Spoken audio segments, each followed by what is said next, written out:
like to lead you in a guided reflection for the next several minutes. This reflection is about various aspects of Thanksgiving, of gratitude. We will give thanks for things that have always been and things that have never been. We'll give thanks for the past and the future. We'll give thanks to God, who is always showering upon us reasons to be thankful. So I invite you to get as comfortable as you can without falling asleep and spend just the next few seconds taking a few deep breaths.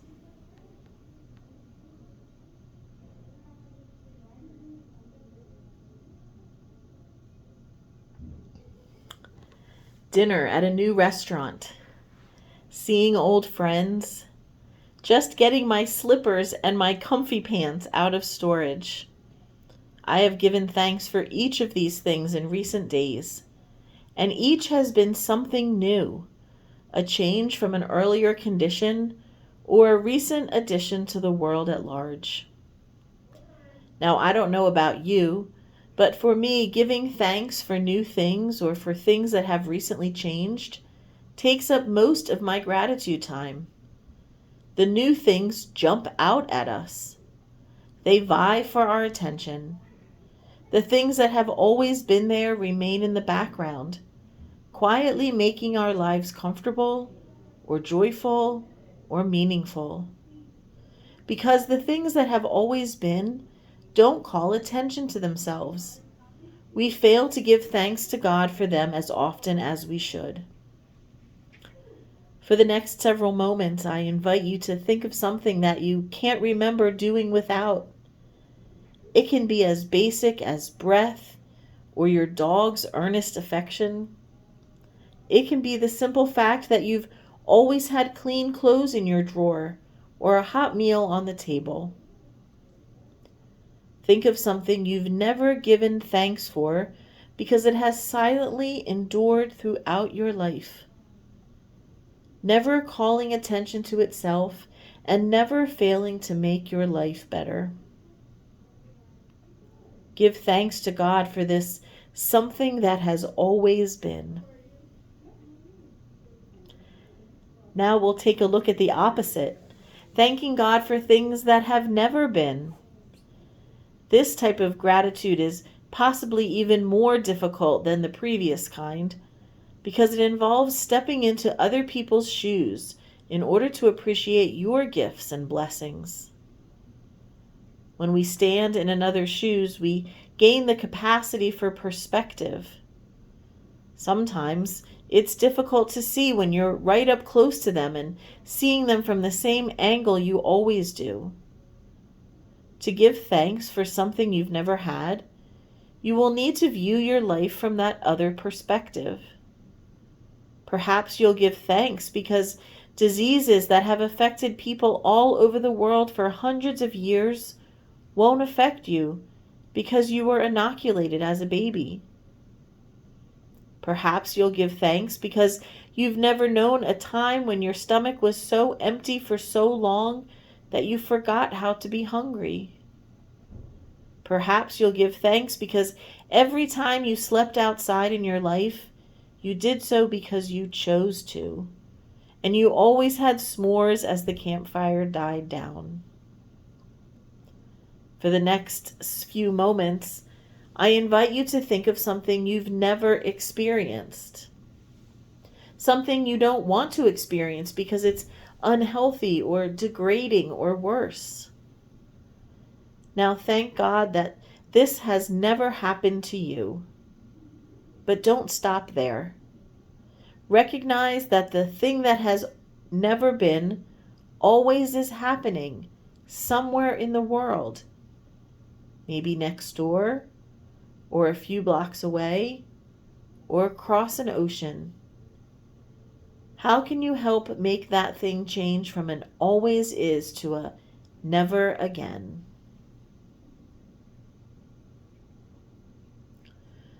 Sometimes blessings are hidden within moments of our past that sure didn't seem like blessings at the time. When we were living through those times, we never expected to give thanks for them one day. But what we forget is that God doesn't comprehend our lives in the limited, linear fashion that we do. God, I think, comprehends our lives as a whole, not as a series of events. We view our lives as though flipping through the pages of a magazine, one to the next.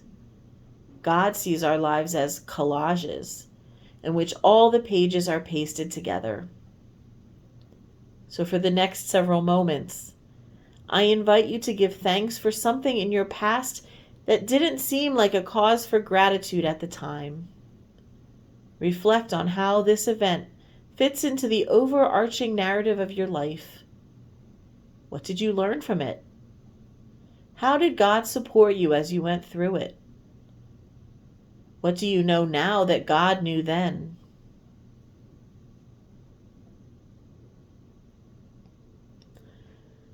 When we take the long view of events in our pasts, we find the ability to thank God for difficult and challenging times that have led our lives in directions we never imagined.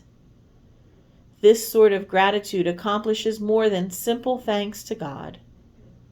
By acknowledging that we have no idea how our lives are going to turn out, we practice humility in the face of the expansive unknown that we benignly call the future. So for the next several moments, I invite you to give thanks for the vast expanse of possibility the future holds. This sort of thanksgiving is the birthplace of hope, which is the willing expectation that the boundaries of possibility are far wider than we perceive. So give thanks to God for possibility, for newness, for adventure. And then take a step with God into the untamed wilderness that is tomorrow, knowing all the while that God has already explored this jungle and will lead you through.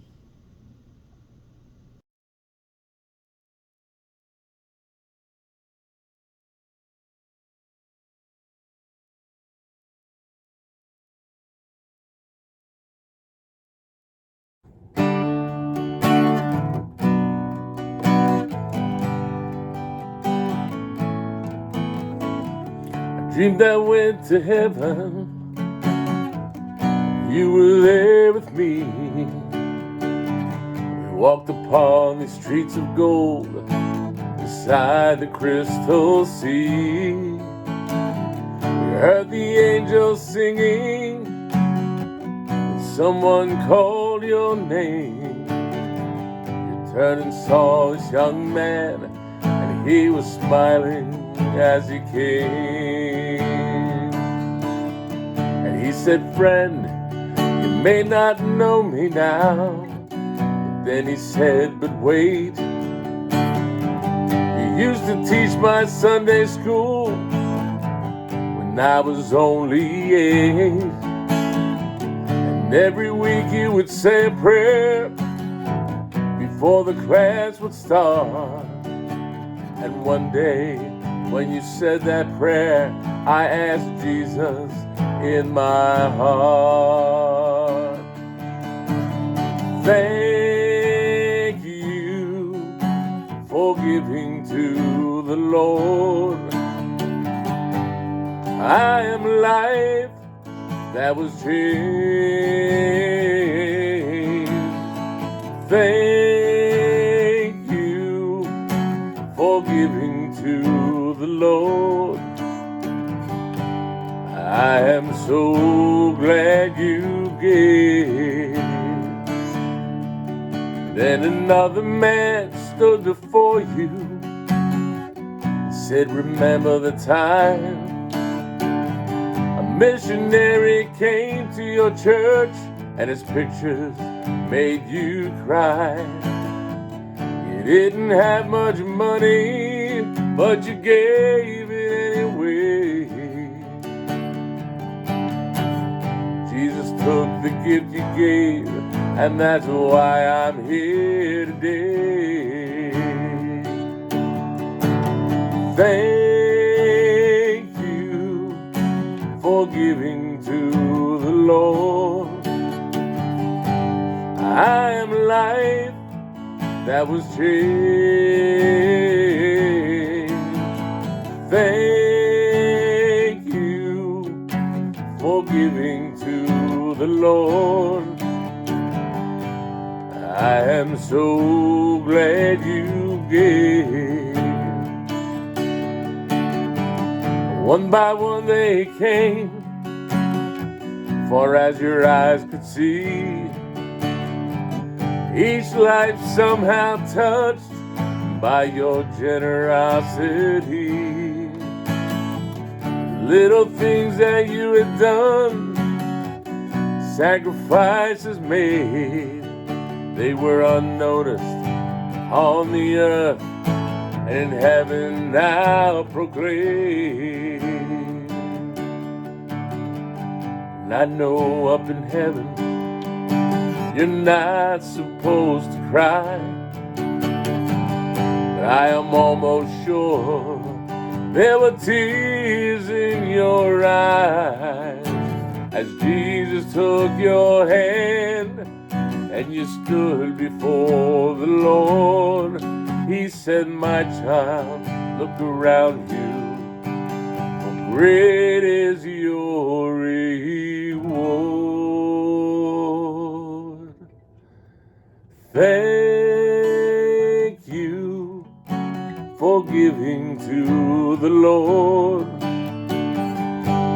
I am a life that was changed. Thank you for giving to the Lord. I am so glad you gave. I am so glad you